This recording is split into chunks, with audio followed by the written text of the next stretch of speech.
हरे कृष्णा, राधे राधे। स्वागत है आपका कन्हैया स्टोरी की आध्यात्मिक यात्रा में।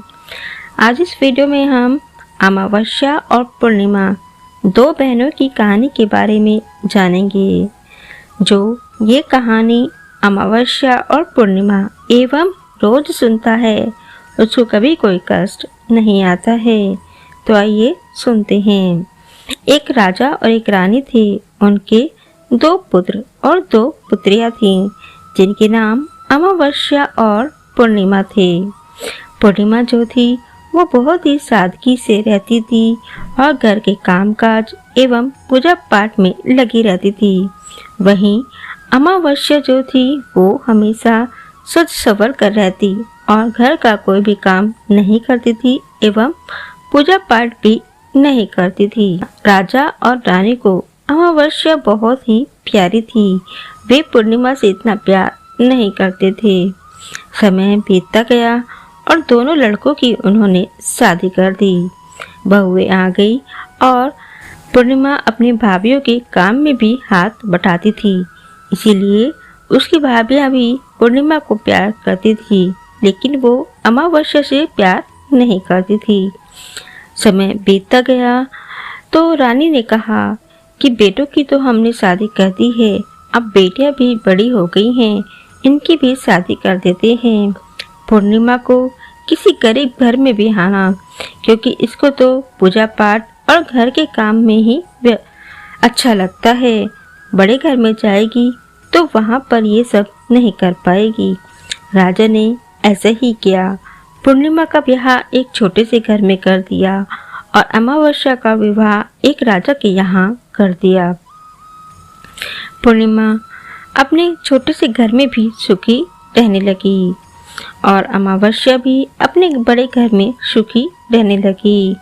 एक बार अमावस्या ने अपने घर में शिव चर्चा कराई, लेकिन उसमें अपनी बहन को नहीं बुलाया। उसे लगा कि मेरी बहन गरीब है तो मेरा सम्मान नहीं होगा। जब पूर्णिमा की पड़ोसन अमावस्या के घर जाने लगी तो उन्होंने कहा कि बहन, क्या तुम अपनी बहन के घर शिव चर्चा में नहीं जा रही हो? तो उसने कहा कि मुझे बुलाया ही नहीं। तो उन्होंने कहा कि क्या अपनों को बुलाने की जरूरत होती है? ऐसा जानकर पूर्णिमा भी उनके साथ अपनी बहन के घर शिव चर्चा में चली गई। अपनी बहन को आता देख अमावस्या को खुशी नहीं हुई और उसने पूर्णिमा को एक जगह बिठा दिया। जब सब लोगों के खाने का समय आया तो उसने पूर्णिमा को कुछ खाने को नहीं दिया और कोई प्रसाद भी नहीं दिया और पूर्णिमा खाली हाथ जाने लगी। पूर्णिमा सोचने लगी रास्ते में कि अब मैं बच्चों से क्या कहूँगी कि मुझे तो कोई प्रसाद भी नहीं मिला। यह सोचते हुए जा रही थी कि रास्ते में उसे एक तुलसी मैया का पेड़ दिखाई दिया और एक बुढ़िया माई दिखाई दी। बुढ़िया माई ने कहा, बेटा, ये तुलसी सूख रही है, जरा इसमें पानी दे दो। सब लोग तुलसी माँ की पूजा तो कर लेते हैं पर कोई साफ सफाई नहीं करता है। पूर्णिमा ने तुलसी माँ को जल दिया और वहाँ की साफ सफाई कर दी। तो बुढ़िया माई ने उसे आशीर्वाद दिया और वो आगे बढ़ गई। आगे जाकर उसे शिवजी का एक मंदिर दिखाई दिया। वहाँ पर एक पुजारी बैठे हुए थे। उन्होंने कहा, बेटा, जरा मंदिर की सफाई कर दो। सब लोग पूजा तो कर लेते हैं पर कोई सफाई नहीं करता है। पूर्णिमा ने मंदिर की सफाई कर दी और आगे चली गई। आगे जाकर उसे पार्वती माई का एक मंदिर दिखाई दिया। तो वहाँ पर भी एक पुजारन बैठी हुई थी। उन्होंने कहा, बेटा, जरा मंदिर की सफाई कर दो। तो उसने मंदिर की सफाई कर दी। तो वहाँ पुजारन ने भी उनको आशीर्वाद दिया और वो आगे बढ़ गई। आगे जाकर गंगा नदी पर पहुंची तो वहाँ पर भी एक बुढ़िया माई बैठी हुई थी। उन्होंने कहा, बेटा, जरा गंगा नदी की सफाई कर दो। सब लोग स्नान तो कर लेते हैं पर कोई सफाई नहीं करता है। उसने गंगा नदी की भी सफाई कर दी और दूसरे पार जाने के लिए उसे फूलों से सजी हुई एक नाव मिली, तो वह उस नाव में बैठकर अपने मायके चली गई। जैसे ही वो मायके पहुंची तो उसकी भाभियां उसको देखकर बहुत खुश हुई। वह अपनी भाभीियों के काम में हाथ बटाने लगी, जिसे देखकर भाभियां बहुत खुश हुई। और जब अगले दिन पूर्णिमा जाने लगी तो भाभी ने उसे एक नई साड़ी दी और एक थैला दिया, जिसे लेकर वह अपने घर चलने लगी। घर पहुंचने के लिए फिर वह नदी पर आई और उसी नाव में बैठकर वह दूसरे पार आ गई। वहां पर वो बुढ़िया माई मिली और उन्होंने भी पूर्णिमा को एक थैला दिया। कहा, बेटी सौभाग्यवती रहो, और वो थैला लेकर चल दी। फिर उसे काली माई का मंदिर मिला। वहां पर भी एक पुजारी ने उसे एक थैला दिया और वह लेकर चल दी। फिर शिव जी का मंदिर पड़ा तो पुजारी ने उनको एक थैला दिया, वह उसे लेकर चल दी। इस तरह से पूर्णिमा के पास अब तक 4 थैले हो चुके थे। फिर वह तुलसी माई के पास पहुंची तो तुलसी माई ने भी उसे एक थैला दिया और वह उन सभी 5 थैलों को लेकर घर पहुंच गई। घर जाते ही जब उसने मायके वाला थैला खोला तो उसमें बच्चों के लिए खिलौने और खाना था। बाकी 4 थैले जब खोले तो उसमें धन धान्य, हीरे, मोती, जवाहरात सब कुछ था, जिससे वह बहुत अमीर हो गई और एक राजा जैसा महल उसने बना लिया। और फिर उसने शिव चर्चा रखी।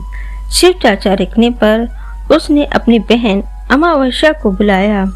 अमावस्या यह सब देखकर बहुत आश्चर्यचकित हुई और उसने अपनी बहन से पूछा कि बहन, ये सब कैसे हुआ? तो पूर्णिमा ने बताया कि मैं तुम्हारी शिव चर्चा में आई थी, तुमने तो मुझे कुछ नहीं दिया। फिर इस तरह से उन सभी 5 ने मुझे 5 थैले दिए, जिन सब के प्रताप से ये सब हुआ। तो अमावस्या ने कहा कि बहन, तुम भी मुझे कुछ मत देना, मैं भी खाली हाथ जाऊंगी। लेकिन पूर्णिमा ने अमावस्या को प्रसाद दिया और अमावस्या ने उस प्रसाद को ग्रहण नहीं किया, फेंक दिया। फिर वह तुलसी माई के पास पहुंची तो वहां पर वही बुढ़िया बैठी थी। तो बुढ़िया माई ने कहा, बेटा जरा तुलसी की सफाई कर दो। सब लोग पूजा तो कर लेते हैं पर कोई सफाई नहीं करता। अमावस्या ने कहा, नहीं, मैं सफाई नहीं करूंगी, मेरे कपड़े गंदे हो जाएंगे। और वह चल दी। उसी तरह से फिर शिव मंदिर पहुंची तो पुजारी ने कहा, बेटा जरा मंदिर की सफाई कर दो। तो अमावस्या ने कहा, नहीं, मैं सफाई नहीं करूंगी, मेरे कपड़े गंदे हो जाएंगे। फिर काली माई के मंदिर पहुंची। वहां वही पुजारी ने कहा कि बेटा जरा मंदिर की सफाई कर दो। तो उनको भी अमावस्या ने यही कहा, नहीं, मैं सफाई नहीं करूंगी, मेरे कपड़े गंदे हो जाएंगे। फिर वो गंगा माँ पे पहुंची तो वहां भी बुढ़िया माई ने कहा, बेटा जरा गंगा की सफाई कर दो। तो भी उसने उनको भी मना कर दिया। उसको भी एक नाव मिली। नाव में कांटे भरे हुए थे और बड़ी मुश्किल से वह दूसरे पार पहुंची। जैसे ही अपने मायके पहुंची तो भाभियां उसको देखकर मुंह बनाने लगी, कहने लगी, अरे ये क्यों आ गई, ये तो काम में हाथ भी नहीं बटाती और अभी तो पूर्णिमा गई है, अब ये आ गई। उसको देखकर वो बिल्कुल भी खुश नहीं हुई। कोई आव भगत उसकी उन्होंने नहीं की। सुबह को जब अमावस्या अपने घर जाने लगी तो भाभियों ने उसे कुछ नहीं दिया और अमावस्या ने कहा, भाभी आप मुझे कुछ नहीं दोगी, पूर्णिमा को तो आपने थैला और साड़ी दी थी। तो भाभी ने कहा कि आप तो सुकोमल हो, आपके घर आपका थैला पहुंच जाएगा।